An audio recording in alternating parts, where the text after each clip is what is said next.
my boss was not supportive of teaching, and he thought it was going to take away time spent from doing my primary duties. And so some of the ways that I got around that was to go like, all right, I'm still going to maintain my normal schedule, but I'm going to go and have meet on campus during these times so I could use that as my lunch break, right? And then I taught at night at National State Community College after I was done working. My father used to always say to me, it'll all work out. It'll all work out. And I would get anxiety and I'd say, well, I have to be employed. I have to find a job. I want to do what I want to do. And funny enough, for me, because of all the amazing opportunities I've had in my life, it all worked out.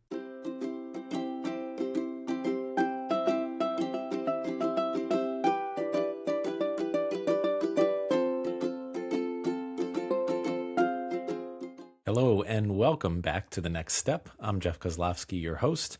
On this podcast, we explore the many career paths that begin with graduate training here at the University of Rochester School of Medicine and Dentistry. When most people think about earning a PhD in the biomedical sciences, they picture a future running a research lab. But for some trainees, the classroom is where they discover they're meant to be.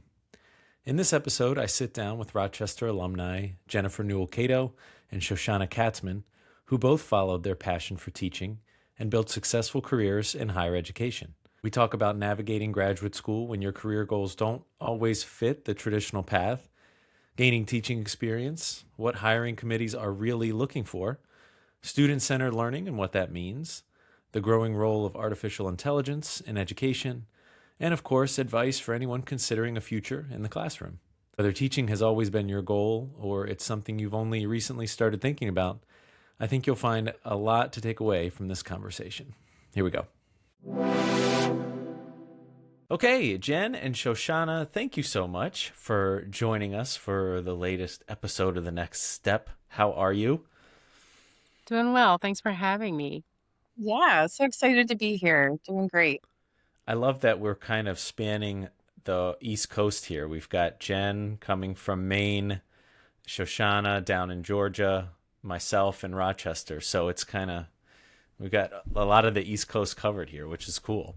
Yeah.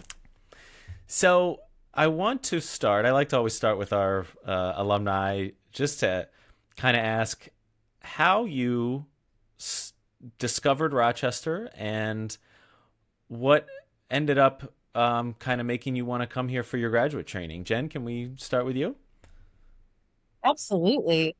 I went to a small liberal arts college, Skidmore College, as an undergraduate, and I was a chemistry and biochemistry major, and I knew I wanted to get a PhD in biochemistry. And so I came from a disadvantaged background, so I didn't even know you could get a PhD, but my advisor in undergrad was like, they can pay you can get paid to go. And I was like, no way. It blew my mind, right?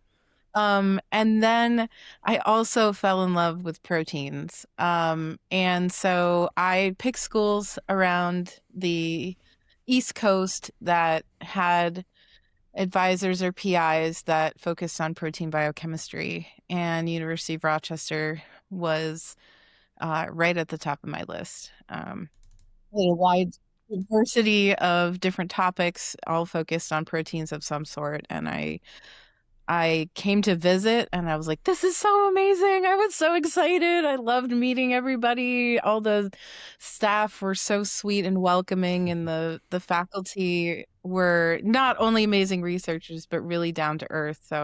So I really felt like it was a place that I could call home. And Rochester's great. I'm originally from Maine, so the snow didn't scare me, Jeff. I was not turned away by the snow. I was like, yay, more snow. See, we don't hear that a lot, but so I appreciate that. It's like, bring it on in your case. Yeah, definitely. I was so excited. Shoshana, now on to you. Tell us your why you Rochester story. Yeah, of course. I was born in New York, near Albany, New York, Troy, New York, upstate New York, and was fortunate enough to have a parent who worked at a college university setting. So stayed around my house and went to college tuition free, which is amazing. Always knew I wanted to teach at some point in my life. I loved science. I was a big science nerd, as a lot of us are. I did summer programs in science. And so I stayed home for college because of all the benefits of having a parent working at a college and university. And then I started looking for things around the idea of the immune response, vaccines, started to think about the importance of that to me. And some of my summer projects involve some of those types of things. So started looking around, not too far from home, accessible to home, but able to get away, and looked around New York, looked in the Northeast, and settled on Rochester.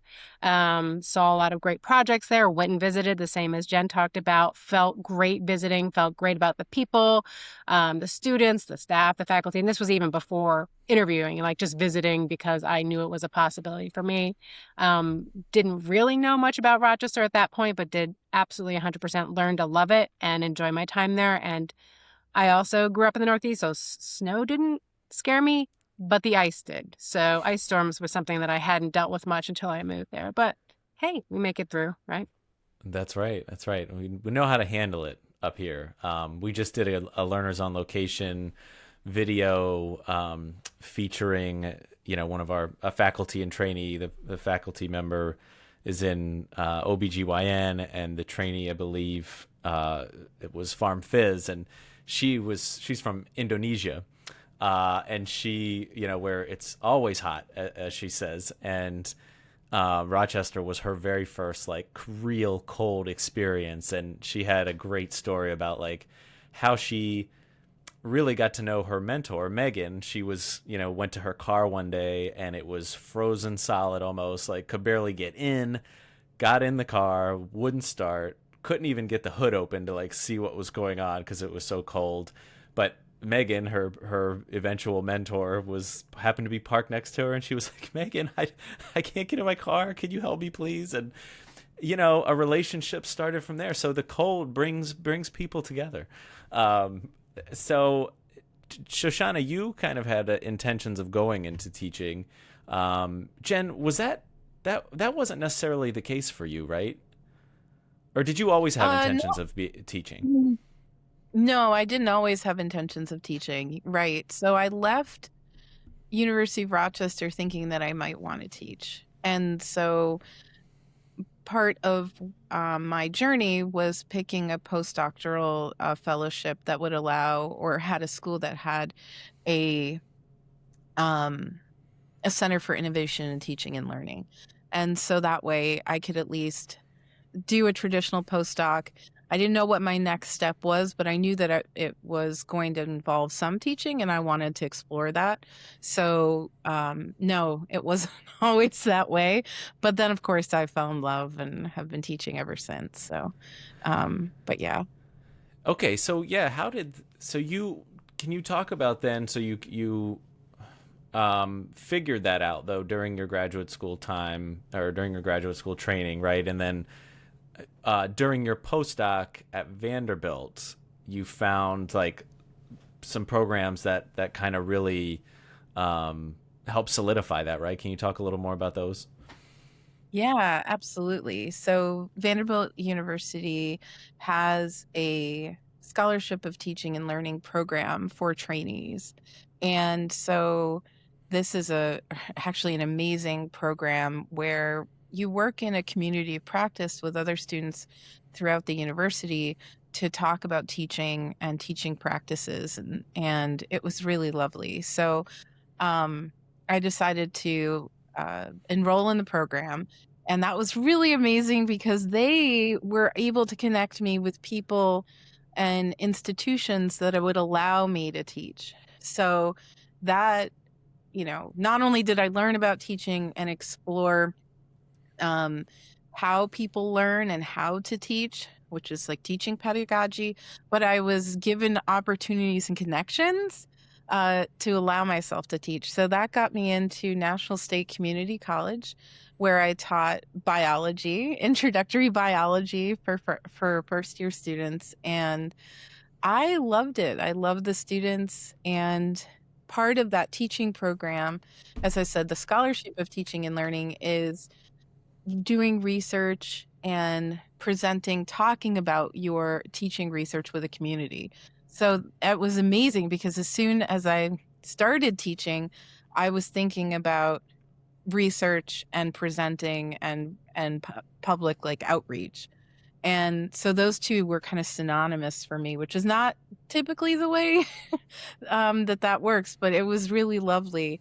And then I could come back and talk to that community about my teaching experiences, right? And so part of that uh, experience was doing a research project and going to a symposium to present it.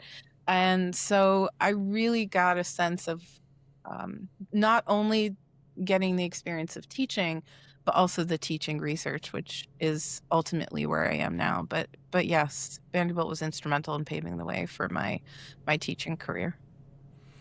And Shoshana, so being having like the intention of going into teaching, how did you like navigate grad school and the time after that? Like, what were the steps you sort of took then to like make that happen? Yeah, yeah, absolutely. It's difficult, I think, for a lot of us who enter any type of research, because the goal of research is to do research and to distribute information and to get grants and to get publications. And even knowing I wanted to teach at some point in my life, I got very caught up in that, right? I got caught up in doing all the things and I loved it. It's critical thinking. And there's some teaching and mentoring when you have other people in the lab with you and as you grow. So while I was in graduate school, I tried to do some teaching and learning activities on campus and engaged in that, but that was more minimal. And so when I started to look for postdoc opportunities, I was very intentional, and I wanted to find a PI for my postdoc that I at least knew was involved in education, at least understood education. So I ended up at the University of California, San Francisco, and I went out there. Um, and while I was there, again, a very intensive research role, and got caught up in all of those things, but still knew what I wanted to do. I still knew what I wanted to do. So I sought out um, any teaching I could find, which ended up being at the University of San Francisco. And I would do labs and I would teach labs. And that's all I really knew how to do. I had never taught a lecture. So I gained some pedagogical experience, some understanding of how students learn, some understanding of how I teach and how I interact with students, and what works and what doesn't work, and what parts of my being, my personality, who I am, my research fed into teaching, and which parts were kind of separate. And so I kind of juggled those things a bit as much as I could, because the expectation for research and productivity was pretty high, even finding somebody who understood teaching and understood education and all of those things. So it was a process. It was finding the time, it was finding the places, it was finding supportive people at other colleges and universities who want to train future educators and were there and would write letters for the next letters of recommendation for the next opportunity that came up. And that really led me down the path. And I, again, could have, and I think would have been successful going down an entirely research path. And I thought about it at some points because it was something I had learned to do and I was good at, but knew that I got a lot more fulfillment being in the classroom, mentoring, working with students. And so really kind of stuck with my gut and found my way that way. Can we take a minute to just talk about what your roles actually look like now? Because I think, while you're both in teaching, they probably look a bit different. And Jen, so you mentioned teaching research now, so you're a lecturer of biochemistry, is that right? Yes. So, and so are you teaching trainees that are interested in research? Is that accurate? Or I guess some are, maybe some aren't. I just want to get a feel for like what. So I guess just tell us what your job looks like now. What is a typical? I know it's different from semester to semester probably, but what does a week look like for you? Absolutely. So to be completely transparent, I'm 100% teaching. And so my role really is 100% teaching for undergraduates. Mm-hmm. So I have like 12 contact hours of teaching time with students on a weekly basis, which is somewhere between 3 to 4 classes a semester. And so, I'm at a large R1 institution University of Maine, so some of my courses can get rather large. It depends on what you think of as large at universities, but I have 100 plus students in some of my courses, and then my smallest one is 40. Mm. So that kind of gives you a range of the classes the size of the classes. But my role is teaching and helping to coordinate graduate students to teach the lab section. So I'm a laboratory coordinator, excuse me, meaning that I write the labs and determine the schedule, and then I train the graduate students to teach the courses because we do have large enrollments, but our lab courses should be small, 20 to 24 people. And so there's just not enough of me to go around, Jeff. And Never so is, Jen. the graduate students I'm so thankful to have them, and they're amazing. They teach the laboratory courses, and I usually do the lecture courses. And so I'm responsible for teaching the graduate students effectively how to teach, how to manage classroom disruptions, some of that classroom management, but also a large part of my job is teaching. And then I often have undergraduate learning assistants in the classroom that help me teach. And that's because my teaching style is very active, meaning I don't do a lot of lecturing, that we do a lot of hands-on work. And so it's really great to have some, thank you, Shoshana, really great to have some undergraduates in the lab, in the courses to help facilitate that learning. But I will be honest, Jeff, I do have undergraduates. I do have a research lab where I mentor undergraduates in the lab. So I do have a research lab. I usually have about 4 to 5 undergraduates every year. And recently I've become a graduate faculty mentor. So now I'm on a bunch of thesis committees for master's and PhD students. I don't have any master's or PhD students now. Okay. So all of your students are undergrad. Yeah. And I guess it's not required in my role to have a grant, but I do have a National Science Foundation grant where I do research, and it's more focused on teaching, but not required in my job, but that is a part of my weekly duties. Okay, so Shoshana, so you're department chair at Agnes College, correct? Agnes College, yeah.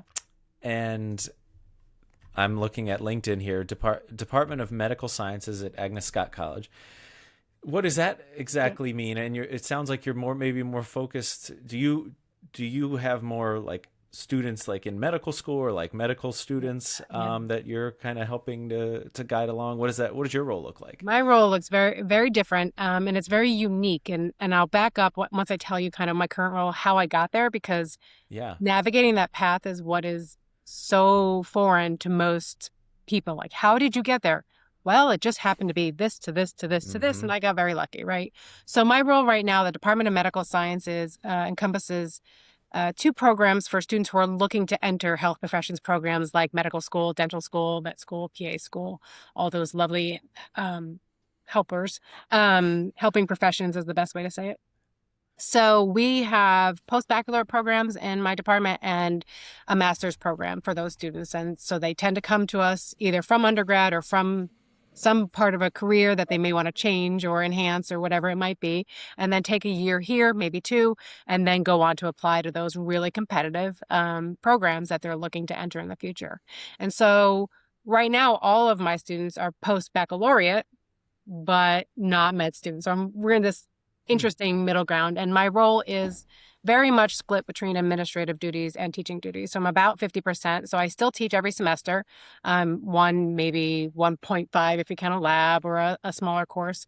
And then the rest is administrative. I run the department. I run the Master of Science and Medical Sciences program. So I do a lot of scheduling, faculty evaluation, professional development, student issues, student concerns. So there's a lot of students and faculty coming to me on a daily basis. And how I got to this kind of unique place and this unique position, which is most people thinking I'm at an undergrad institution, I'm in industry, or I'm at some sort of graduate institution or one that spans undergrad and grad. And I'm at a liberal arts undergraduate institution, primarily women's actually, but teaching in a co-ed graduate program. So it's very, very unique. And so I ended up here because kind of through my career, one of those avenues that I took when I was trying to find teaching positions when I was in San Francisco, I found some adjunct with the University of California, Berkeley Extension, which was kind of a post-baccalaureate program. And through that teaching, I ended up being hired by that program and running their post-baccalaureate program. So again, for students looking to enter healthcare. And so I got a lot of experience working with students, mentoring students, advising students, but I wasn't in the classroom. So that to me, I would teach classes on applying to programs and writing personal statements and all that fun stuff, but it wasn't quite where my heart was in the sciences. And so when we left California and moved back east, we moved to the Atlanta area.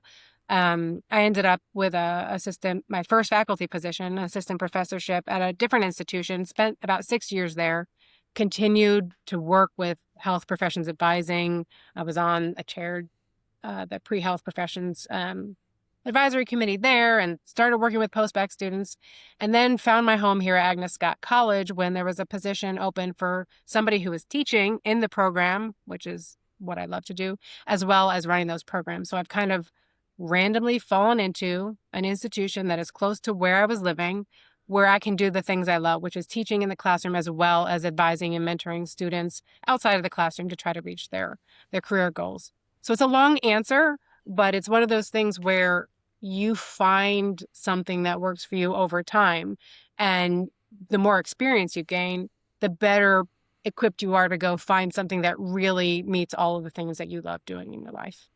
Yeah, it's kind of about like putting yourself in position to, be at a place maybe down the road that you kind of see. Yeah, my father used to always say to me, it'll all work out. It'll all work out. And I would get anxiety and I'd say, well, I have to be employed. I have to find a job. I want to do what I want to do. And funny enough, for me, because of all the amazing opportunities I've had in my life, it all worked out. So that's there you go. Yeah. He was right. Yeah.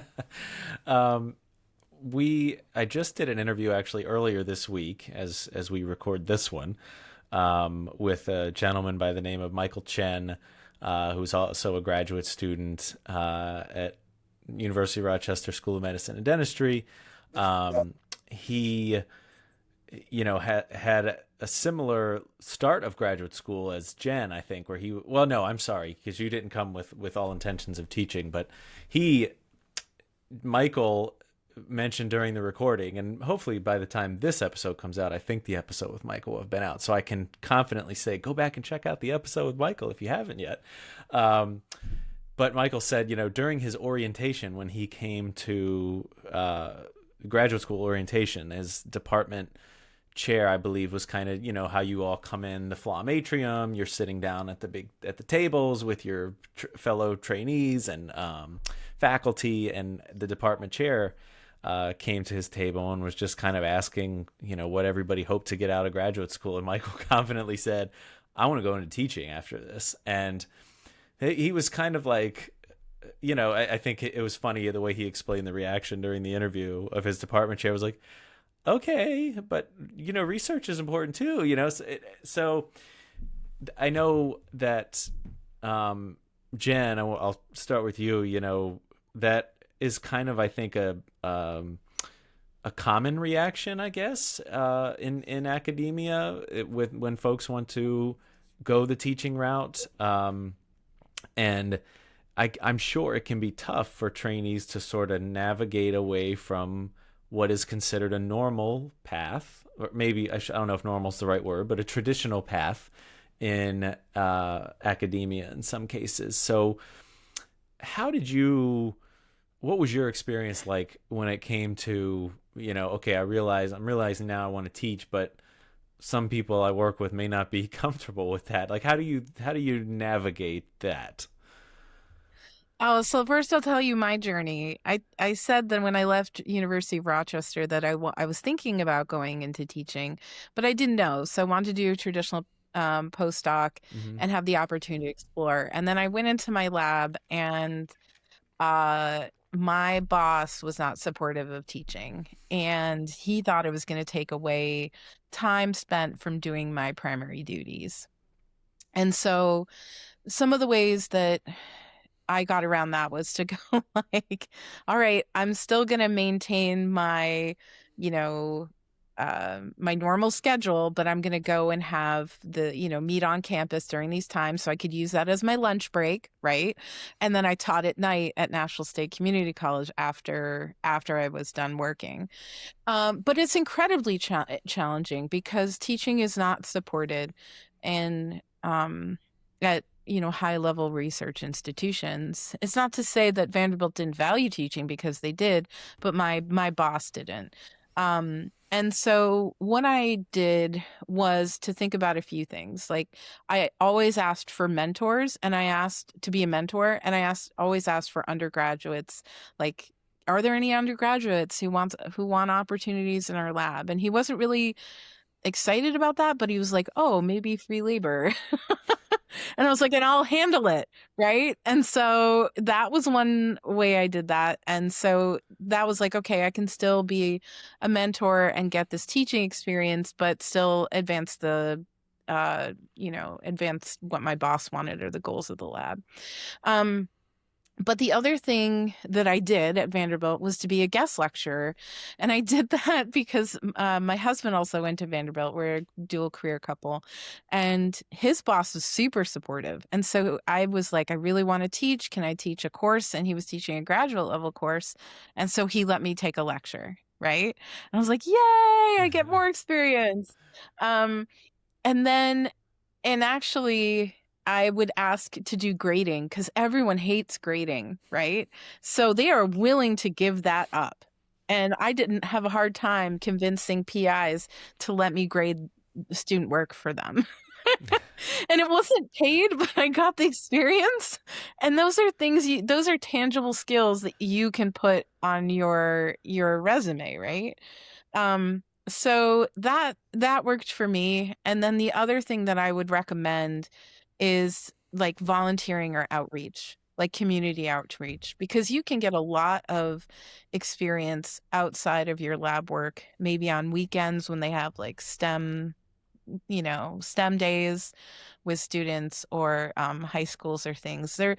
People are always willing to have you come in and help. And so I think those are good ways to get around a very non-supportive boss in terms of teaching.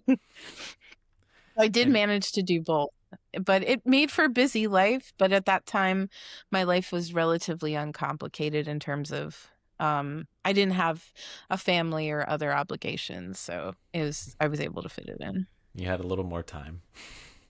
I had a little bit more time on my hands. Shoshana, were able to, you had a postdoc supervisor who was involved in education but you mentioned, still doing a lot of research. How did you go about making teaching a priority? Yeah, it's a very interesting thing, and it makes me think back to some of the things we've talked about so far, in that there exists postdocs that are focused on teaching, but I had absolutely no idea about that, and nobody ever mentioned anything like that to me. Probably because I was in high-level research labs and research was the focus and the priority. So I think if I had known back then what I know now, that might have been an avenue I would have taken. But since I took the avenue I did, which worked out just fine, and found somebody who at least was within education and understood education, again, it was still a struggle. It was still very hard to balance that high-level research and the expectations that come along with that. And I think it made me even more productive on the research side, not because I was taking time away, but because I wanted to prove that I could do everything, right? I can do it all and still be successful. And so I was relatively productive both in my research and then again, finding opportunities. Most of those were teaching at night, which is very difficult. When it's doesn't change the content you're teaching, it doesn't change the amazing students, it changes how much you have to put in on a daily basis and stay sharp and stay on top of things and think critically and answer questions and use inquiry and all these things. So it tended to be more me cold calling, reaching out, contacting local institutions, seeing what was available, checking any postings that existed at that point online, whatever was out there. And just once you get your foot in the door, if you are somebody who connects with students and you can learn to do that over time, you're connecting with them, they see that you want them to be engaged and learn, those institutions, those colleges, those universities, wherever you're teaching, will want you to come back and they will want you to continue to dedicate that time. And that's how you build those experiences. So I would keep going back and teaching those labs and doing a lot of night courses or doing something very early and again, volunteering time until I reached the point where I could get a paid position and things like that. And so it just took a lot of boots on the ground, I guess is the way to say it, that reaching out to people, staying engaged, and making sure I was meeting all the various commitments so that I never felt like one thing was falling off while something else was gaining. And so it worked out for me, right? Pounding the pavement. It's not always easy, but it's something that if you're committed to enough, you should be able to find some sort of opportunity and using your connections and using who you know and saying, hey, I work at an institution where there's teaching happening all around me. Let me go talk to somebody. Let me go see if they know anybody. Let me know, just like Jen said, hey, would you let me guest lecture in your class? This is my area of expertise. I'd love to come in and talk about this, even if it's about talk about what I do versus a traditional lecture or something like that. And so, really just reaching out, I guess, is the main point of that.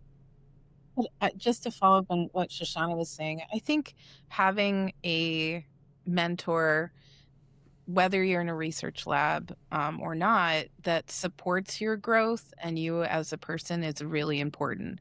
If I had gone back and thought really deeply about that, I probably would not have chosen the postdoc I did.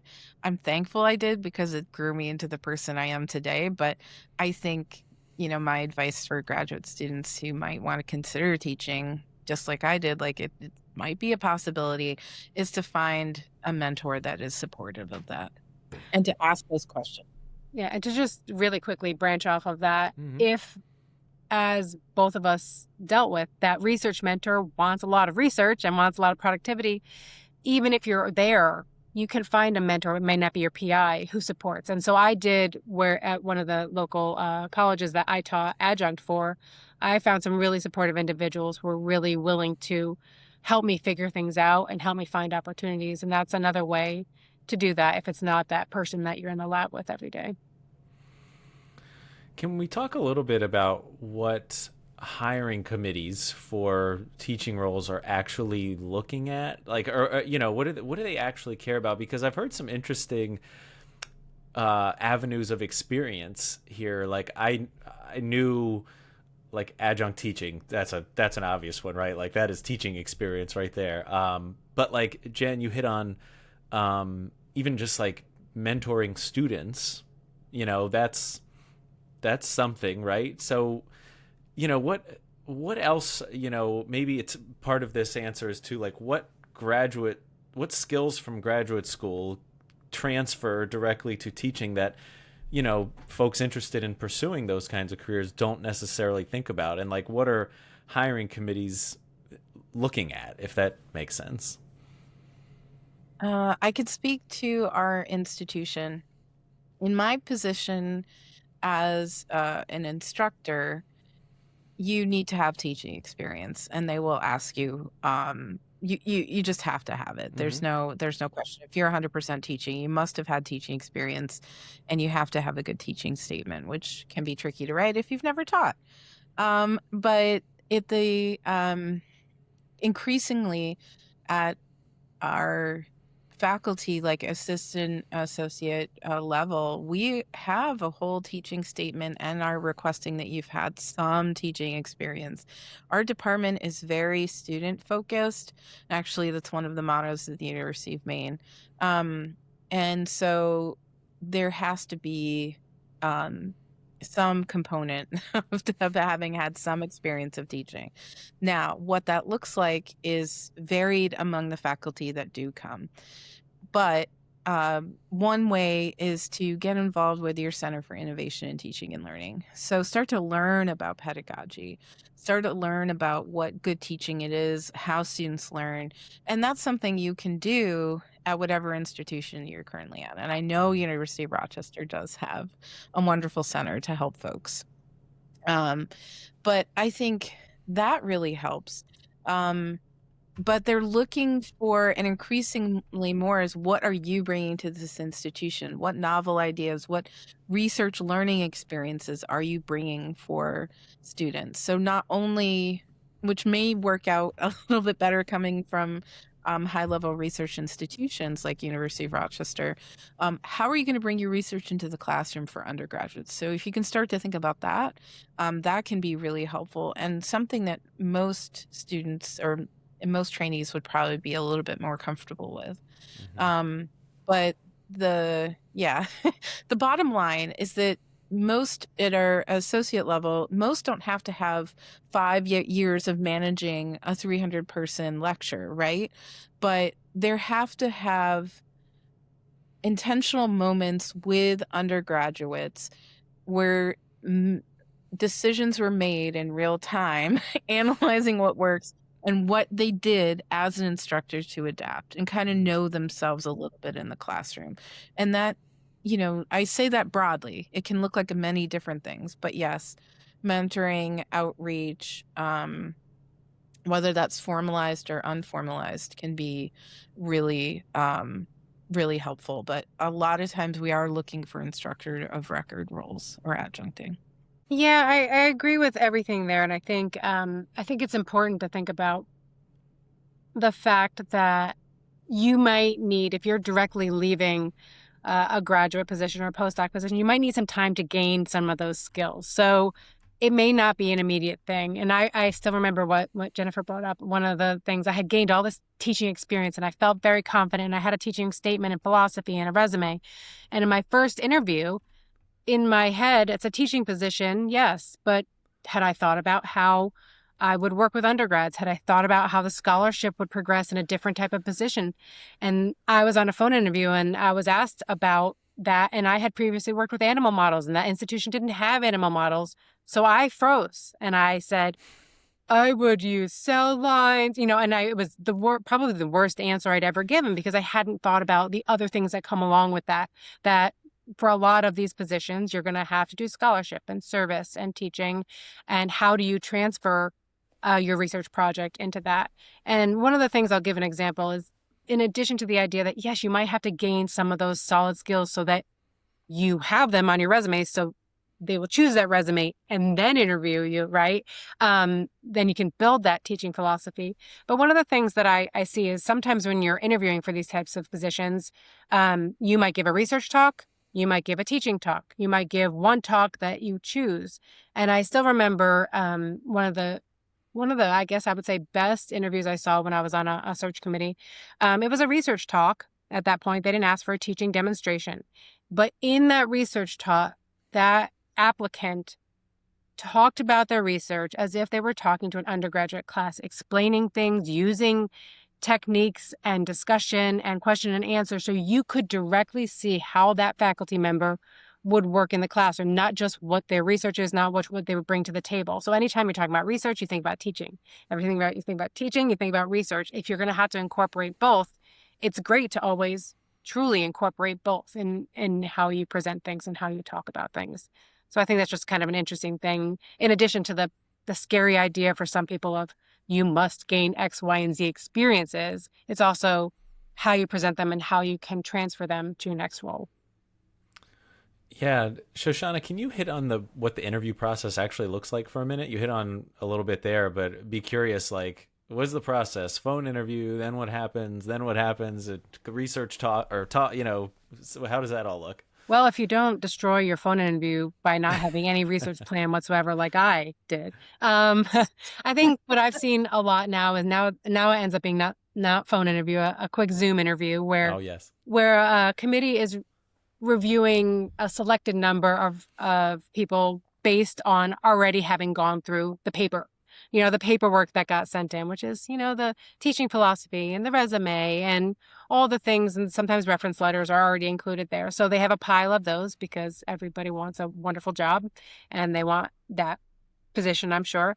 And so they've narrowed it down and they're starting to talk to people. And then they're finding sometimes what research fits into that college or university, as well as a personality and a teaching background. So you might not get an interview just because there's already somebody studying that type of molecule, or, they wanted to expand a different section of their research skills. So sometimes it's not about your teaching, it's about what research you're bringing to the table. And it's not a personal thing, it's just filling a niche. But then you're doing some sort of initial interview and hopefully you reach that next step, which is usually an in-person interview where you're meeting with whatever department you're interviewing with, you're talking one-on-one, you're talking about your plans, you're interviewing them as much as they're interviewing you because you want to know if this is a place that you want to be. And very often I've seen for at least primarily undergraduate teaching institutions, you will do a teaching demo. And sometimes they'll put you in a class with students and have you take that class. Sometimes you'll be in a conference room with a bunch of faculty who are seeing how you teach things.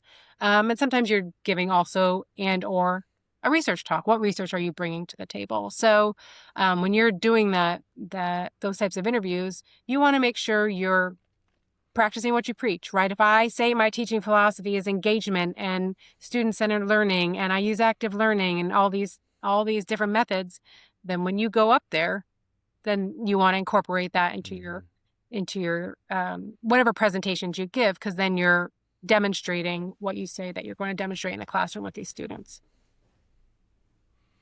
Anything else you would add to that, Jen? Does yours kind of look the same? Yes, we have the Zoom interview, and then we have interviews on campus. We'll narrow it down. But yes, we're thinking about the research that we can support at our institution. So, for instance, University of Maine in my department, we work with the model organisms of zebrafish and C. elegans and a lot of cell culture work. And so we don't have a lot of mouse facilities, so that's definitely a consideration, just like what Shoshana was saying. So how can you collaborate and add to the department is a big consideration. But the teaching does come up, and there are like really critical questions about they want to know how you even would perceive yourself in the classroom. So we have questions in terms of how are you going to be student focused? How are you going to adapt to different types of learners? And then I think also thinking about what kinds of classes you could bring, what other additional courses or even topics into a course. So that's important as well. But yes, it's oftentimes the need of the department at the time, especially now the budget lines are pretty slim pickings. We have needs in our curriculum, and we need to make sure that even though we love you as a candidate and you've got your grant, we need somebody who's going to be able to come and teach infectious disease or something, right? And while everyone might be able to do it, having that expertise is really lovely. But yeah, we have a big consideration is the way that the material is presented and how engaging the person is, because we have a very teaching focused department, and so we want to make sure that the person coming in is going to match with our personality, but also really care about the teaching and have that be a focus of their time with us. So I do love that about the department. Yeah, I fit right in. Student-centered learning has come up a lot in this conversation. Can you touch on, Jen, a little bit, like what exactly that means and what is the opposite of that? Yeah, let me start with the typical definition is centered learning. So basically with faculty centered learning, the faculty is the deliverer of content. So that's the typical, a faculty member is in front of a room in a lecture hall and is giving a PowerPoint presentation or delivering content to the students, and the students are sitting and listening and writing.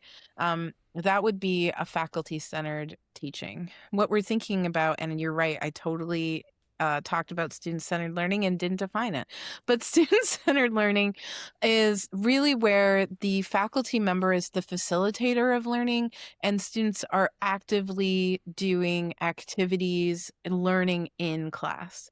So it really is putting students as the ownership of their learning. And so we're structuring that time. It is still structured, but it's very active. It's very focused on what students need to be able to learn. And really, this isn't just like some trending teaching philosophy, but it's based on how the human brain actually retains information. And so we can talk a little bit about that. But the really the goal is for faculty not to deliver the facts, but teach students the skills that they need. So evaluate, synthesize, apply, all these things they need to be able to take that information and apply them to real life situations. And so we want to create environments in our classrooms that support that. We also know that as a kind of a benefit from the students working together in groups and seeing the faculty member as a partner in learning, right? As a, a facilitator, is that we build these stronger relationships and we can retain students in STEM. And so not only because they have that sense of belonging, they're like, hey, I'm working with my peers, we're actively doing stuff, we're solving problems. My lecturer is helping me in the classroom, right? It becomes this environment where people want to be, right? And so not only is it amazing because it directly addresses how students learn, but we can think about retention, which I know is a big word in higher education. Can you give an example, Shoshana? Maybe you can help with this, like of what a student-centered, like quickly a student-centered lesson or session might look like. Sure. I'll jump in there. I think at the very basic, if this is something that somebody's not used to, we can even just think about a lot of question and answer and discussion. But if you're getting really deeply into it, it could be that we're working through case studies in groups. It could be that we are forming discussion groups and giving feeding the ideas back to the classroom. One of the ones that I like to do a lot because I find it fun, and if we're going to link this to scholarship and how we move on in our careers. Both Jennifer and I do a lot of scholarship based on student learning. So one example I'm going to give right now is about using concept maps in the classroom, and I've published that.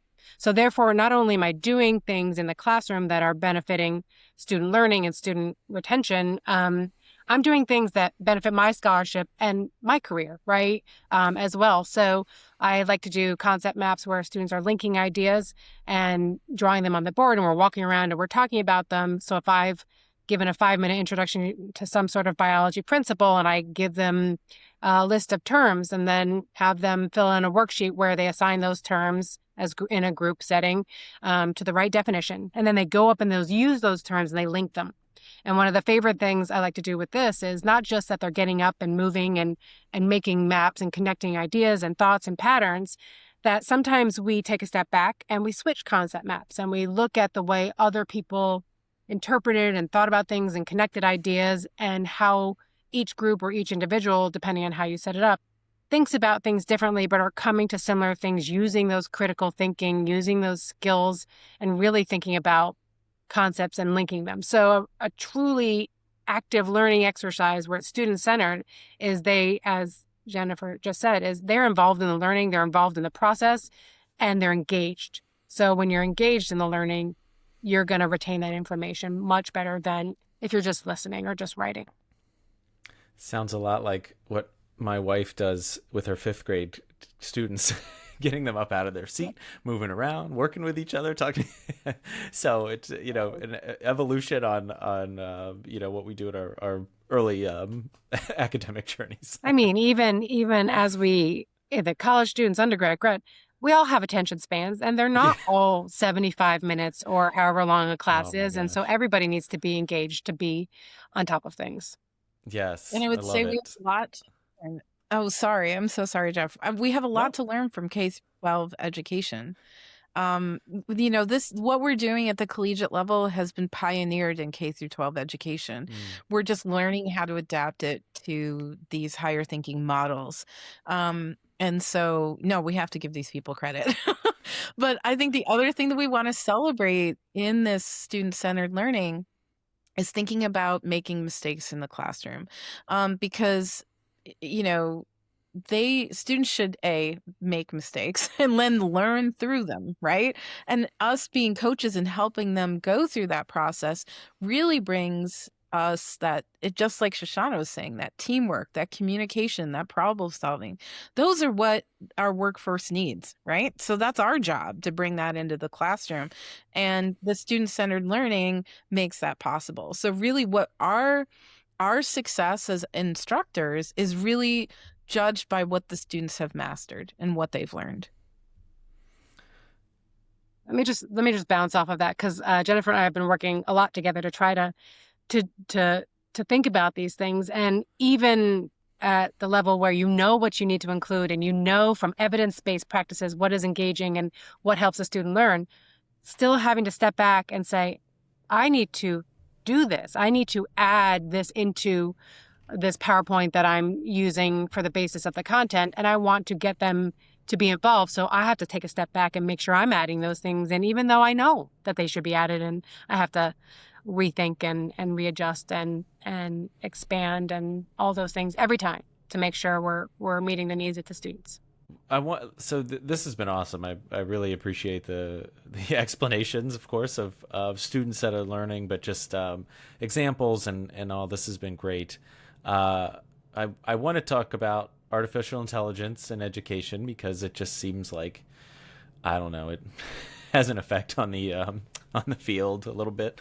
And ahead of this recording, we talked about it, and Jen, I'll start with you. It's when I first started thinking about AI in education, I'm always thinking about well, how are students using it, for better or for worse. I did like, though, what you had to say around, there are ways to incorporate it into your teaching, and sort of positive ways to share that knowledge with students, or a kind of more, different paths to send them on when it comes to AI. Can you talk about what you're sharing with your students? Yeah. So my goal is not to scare students necessarily away from AI, but I think building that skepticism in, it is a partnership, like it is a tool. But they do need to think of it as a scaffold for their learning rather than a deliverer of content, right? Back to that sort of metaphor that I used earlier. So something I really like to do, because I've seen a lot of my first year students coming in that have executive dysfunction. So it's very hard for them to schedule their own time.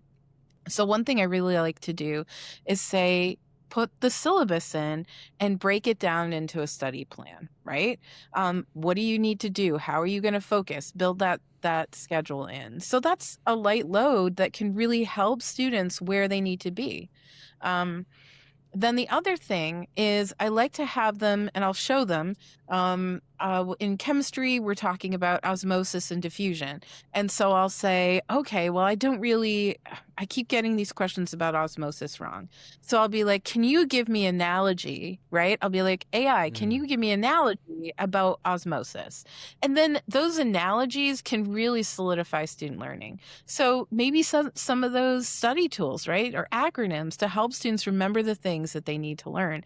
That's a great place where AI can help out, right? The other thing I like to do is to show them instead of asking for an answer to a chemistry problem, like a math problem per se, um, have AI break down the problem. So you're looking at it in steps, right? The other thing is, so that can help the process, right, of learning, of learning the different steps where folks might be going wrong. But the other thing I do is to show how this AI is predictive. It's not an absolute truth. There are hallucinations. And so some of my problems are higher order problems. And so if I do a complex case study, it's going to get wrong. It's going to be wrong in some way, right? And so there'll be some like hallucination, and I'm just like, I'll show them that.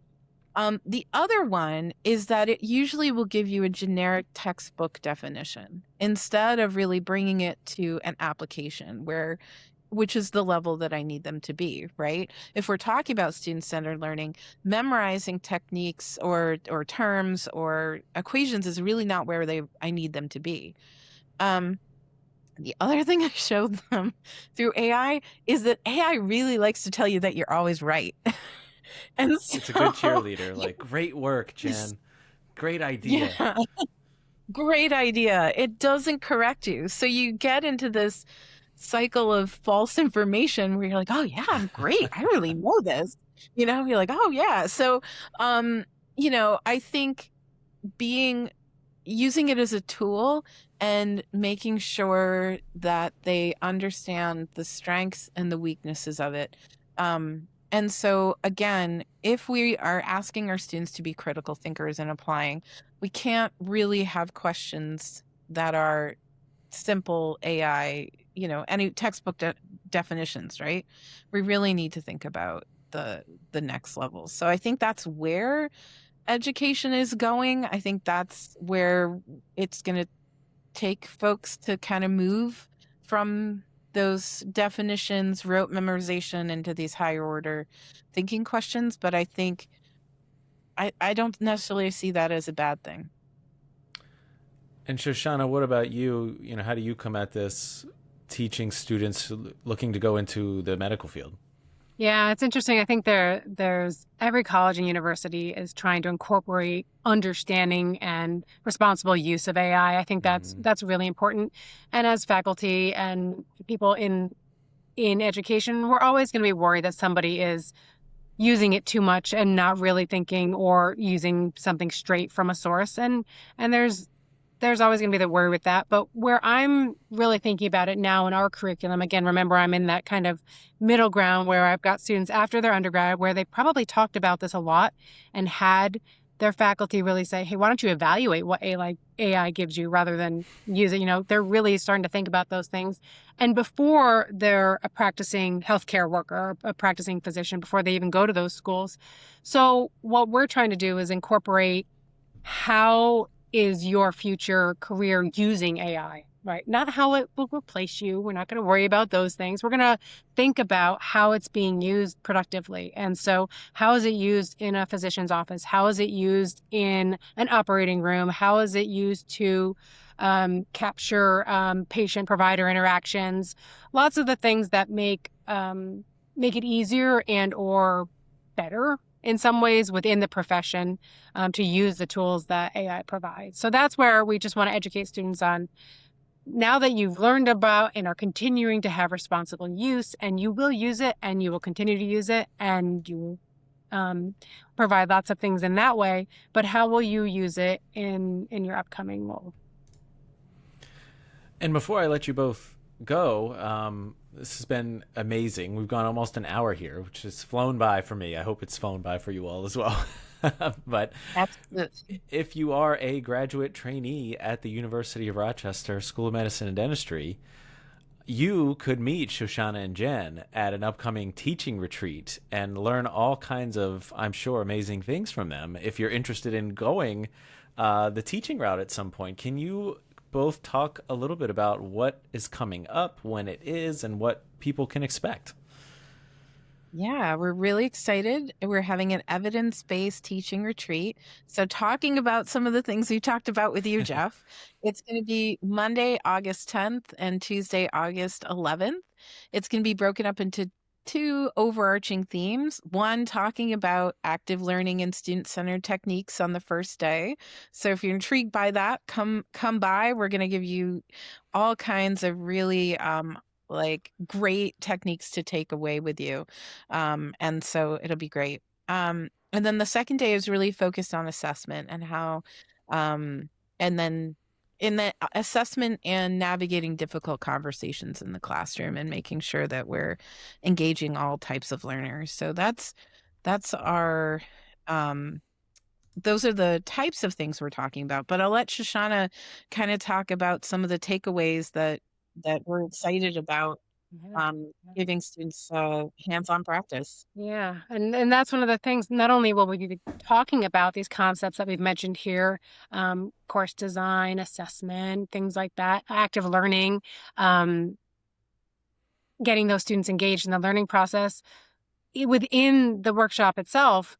Not only we're going to tell you all about them, but you're going to be doing them. You're going to be experiencing them, doing them, and creating. So we're going to have our groups work together to come up with a learning exercise that they could then use within a classroom, and or just to understand the process of how you would build something to be part of your curriculum. And even embedded in that experience is, hey, for that future teaching philosophy or that future teaching statement or that resume, I've attended this workshop, I've learned new skills, I can apply those skills. Here's one of the products that came out of that. So we're really, really excited about kind of not only showing, but having our participants really do and be involved in all of these different things that we'll be talking about.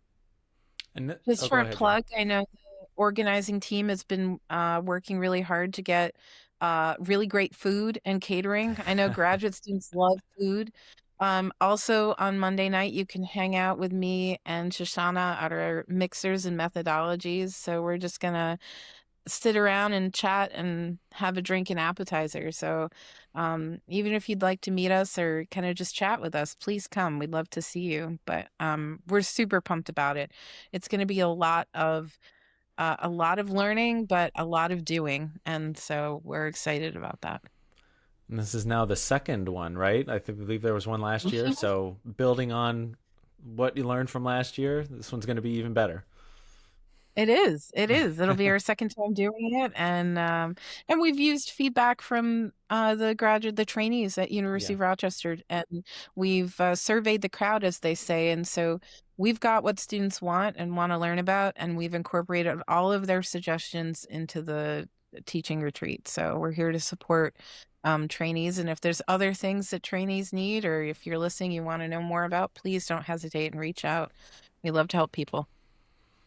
Well, we look forward to having you back in Rochester for a couple days. Very exciting. We'll certainly be spreading the word.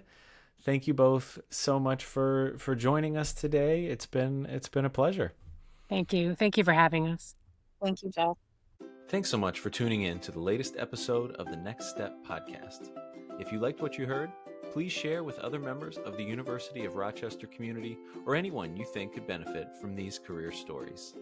And we wish you nothing but the best in your own career journey. Until next time.